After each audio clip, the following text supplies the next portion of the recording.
অনুপ্রবেশকারীদের বুকে কাঁপন ধরিয়ে পশ্চিমবঙ্গ সহ দেশের 12টি রাজ্যে এসআইআর শুরু করেছে নির্বাচন কমিশন। আর তাতেই যেন ঠিক জোঁকের মুখে নুন পড়েছে। এসআইআর ঘোষণা হতেই ঝাঁকে ঝাঁকে অনুপ্রবেশকারীরা পালাচ্ছে বাংলাদেশে। তাদের মধ্যে ধরাও পড়ছে অনেকে। যেমন স্বরূপনগরের হাকিমপুর সীমান্তের কাছে একসঙ্গে ধরা পড়ল 56 জন বাংলাদেশি। উত্তর 24 পরগনায় বহু এলাকায় গৃহ পরিচারিকারা কাজ ছেড়ে দিচ্ছেন বলে জানা গিয়েছে। এতেই সাধারণ মানুষ বলছে, এবার বোঝা যাচ্ছে এসআইআর নিয়ে তৃণমূলের এত জ্বালা কেন।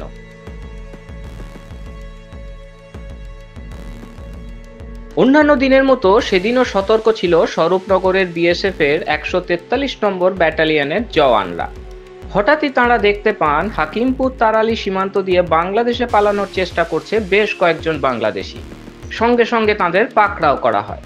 জেরায় জানা যায়, ধৃতদের মধ্যে কেউ কেউ কলকাতার রাজারহাট, নিউ টাউন, আবার কেউ দিল্লি, মুম্বাই, গুজরাট সহ বিভিন্ন রাজ্যে কর্মসূত্রে বসবাস করতেন।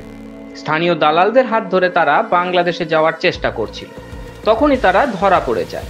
এই ঘটনায় ধরা পড়ে মোট 45 জন। সকলেরই একই কথা, এসআইআর ঘোষণার পর ভারতে থাকা কঠিন হয়ে পড়েছে। তার আগের দিন শুক্রবারই একই জায়গা থেকে 12 জনকে পাকড়াও করেছিল বিএসএফ, যাদের মধ্যে ছিলেন 5 জন পুরুষ, 4 জন মহিলা এবং 3 জন শিশু।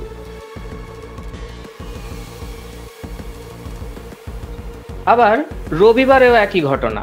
ওই স্বরূপনগরেরই বিথারি সীমান্ত থেকে গ্রেফতার করা হয় 38 জন বাংলাদেশি নাগরিককে।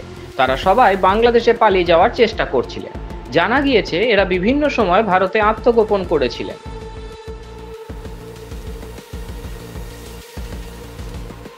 কেন্দ্রীয় স্বরাষ্ট্রমন্ত্রী অমিত শাহ সম্প্রতি ঘোষণা করেছিলেন, বাংলাদেশিদের জন্য তাদের সরকার গ্রহণ করেছে 3D নীতি। প্রথমটি ডিটেন, তার মানে তাদের চিহ্নিত করা; দ্বিতীয়টি ডিলিট, মানে ভোটার তালিকা থেকে নাম মুছে ফেলা; আর তৃতীয়টি ডিপোর্ট, মানে বাংলাদেশে ফেরত পাঠানো। তবে স্বরাষ্ট্র মন্ত্রককে অত খাটাখাটনি করতে হচ্ছে না। এসআইআর আতঙ্কে বাংলাদেশি অনুপ্রবেশকারীরা সোজা ছুটে পালাচ্ছে বাংলাদেশে।